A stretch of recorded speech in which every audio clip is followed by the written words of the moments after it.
Russia Ukraine সংঘাত এক নতুন মোড় নিয়েছে, যা বিশ্বকে একটি গুরুতর সংকটের দিকে ঠেলে দিতে পারে। মঙ্গলবার ইউক্রেন রাশিয়ার অভ্যন্তরে প্রথমবারের মতো মার্কিন আর্মি টেকনিক্যাল মিসাইল সিস্টেম ব্যবহার করে হামলা চালায়। এতে মস্কোর একটি গুরুত্বপূর্ণ সামরিক ঘাঁটি ধ্বংস হয়েছে। এই ঘটনার পরপরই রাশিয়া কঠোর প্রতিক্রিয়া জানিয়ে পশ্চিমা দেশগুলোকে অভিযুক্ত করেছে। হামলার কিছু সময় আগে রুশ প্রেসিডেন্ট ভ্লাদিমির পুতিন তার পরমাণু নীতিতে পরিবর্তন আনেন।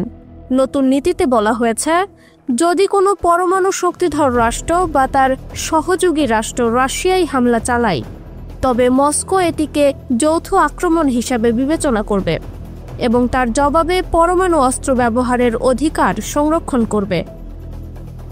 রাশিয়ার পররাষ্ট্রমন্ত্রী সের্গেই লাভরভ জানিয়েছেন, এই হামলার মাধ্যমে পশ্চিমা দেশগুলো যুদ্ধকে আরও বাড়িয়ে তুলতে চাইছে।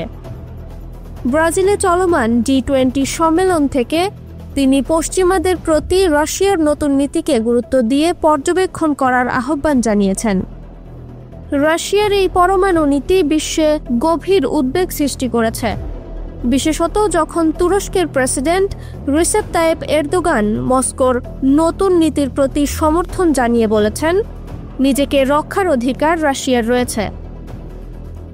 এদিকে আমেরিকা এই পরিস্থিতি গভীরভাবে পর্যবেক্ষণ করছে। হামলার পর কিয়েভ অবস্থিত আমেরিকান দূতাবাস বন্ধ করে দেওয়া হয়েছে।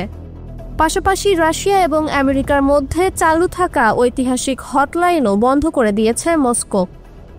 1962 সালের কিউবা ক্ষেপণাস্ত্র সংকটের সময় যে হটলাইন চালু হয়েছিল তা বন্ধ হয়ে যাওয়ায় দুই পরাশক্তির মধ্যে সংলাপহীনতার শঙ্কা বাড়িয়েছে। বিশেষজ্ঞরা মনে করছেন, এই সংঘাতের পরিণতি বিশ্বকে এক নতুন পরমাণু যুদ্ধের দ্বারপ্রান্তে নিয়ে যেতে পারে।